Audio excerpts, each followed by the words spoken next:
मित्रों, क्या आप जानते हैं कि भगवान राम, जो खुद विष्णु के अवतार माने जाते हैं, उन्होंने एक बार सुदर्शन चक्र चलाने की कोशिश की थी, लेकिन तभी भगवान श्री कृष्ण ने उन्हें रोक दिया था। लेकिन अब आप सोच रहे होंगे कि ऐसा कैसे हो सकता है। राम और श्री कृष्ण तो एक ही शक्ति के रूप हैं, फिर श्री कृष्ण ने राम जी को क्यों रोका? मित्रों, इस घटना के पीछे एक गहरा रहस्य और अद्भुत ज्ञान छिपा है, जिसे जानकर आपका जीवन बदल सकता है। यह सिर्फ एक कहानी नहीं, बल्कि आपके जीवन के हर संघर्ष को हल देने वाली घटना है। इसलिए वीडियो को अंत तक जरूर देखें, क्योंकि इसका हर रहस्य आपको न केवल चौंकाएगा बल्कि प्रेरित भी करेगा। मित्रों, बहुत समय पहले की बात है, त्रेता युग में, जब भगवान श्री राम अपने जीवन के सबसे कठिन दौर से गुजर रहे थे।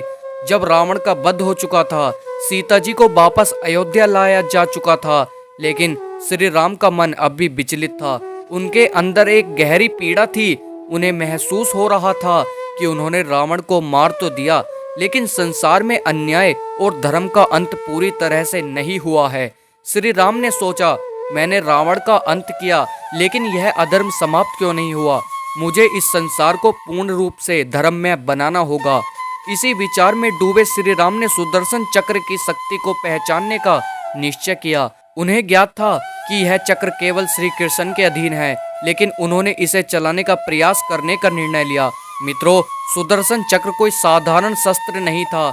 यह ब्रह्मांडीय ऊर्जा का प्रतीक था, जिसे चलाने वाला न केवल शक्तिशाली होता है, बल्कि इसके ज्ञान से भी परिपूर्ण होना चाहिए, तथा उसमें अहंकार और मोह लेस मात्र भी नहीं होना चाहिए। केवल वही इस चक्र का उपयोग कर सकता है, जिसने स्वयं को समर्पण और सेवा के चरम पर पहुंचा दिया हो। जब श्री राम ने सुदर्शन चक्र को उठाने की कोशिश की, तो उन्हें तुरंत ही भगवान श्री कृष्ण का दिव्य प्रकाश दिखाई दिया। श्री कृष्ण ने प्रकट होकर कहा, रुको राम, तुम इस चक्र को चलाने के लिए अभी सक्षम नहीं हो। भगवान श्री राम ने पूछा, हे कृष्ण, तुम यह कैसे कह सकते हो? मैं भी तो तुम्हारा ही अवतार हूँ, फिर यह चक्र मुझसे दूर क्यों रहना चाहिए? भगवान श्री कृष्ण मुस्कुराए और बोले, हे राम, तुम सत्य हो, धर्म हो और मर्यादा पुरुषोत्तम हो, लेकिन सुदर्शन चक्र चलाने के लिए केवल शक्ति नहीं चाहिए, बल्कि पूर्ण धैर्य और आत्मसमर्पण भी होना आवश्यक होता है। श्री राम ने चिंतित होकर पूछा, क्या तुम कहना चाहते हो कि मुझ में आत्मसमर्पण की कमी है? श्री कृष्ण ने उत्तर दिया, नहीं, ऐसा नहीं है, लेकिन तुम्हारा उद्देश्य और मेरा उद्देश्य दोनों अलग अलग हैं। तुम्हारा अवतार मानवता को मर्यादा सिखाने के लिए हुआ है।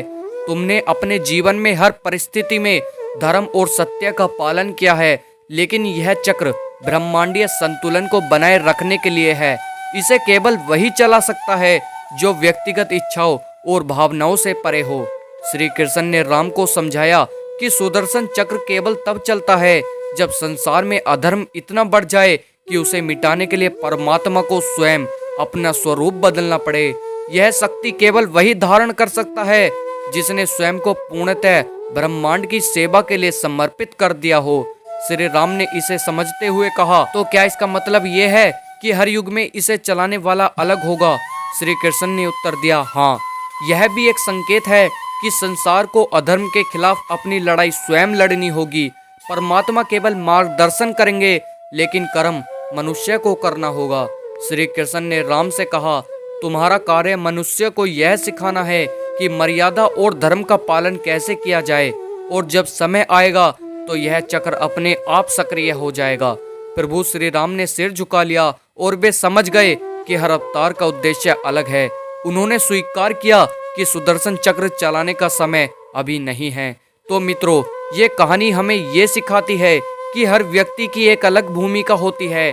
हमें अपनी जिम्मेदारी को समझना चाहिए और उसे पूरी निष्ठा और समर्पण के साथ निभाना चाहिए। भगवान श्री राम और कृष्ण दोनों ही हमें ये सिखाते हैं कि धर्म और कर्म का पालन सबसे महत्वपूर्ण है। तो मित्रों, उम्मीद करता हूँ ये कहानी आपको पसंद आई होगी। आपको इस वीडियो पर क्या राय है, हमें कमेंट के माध्यम से अवश्य बताएं।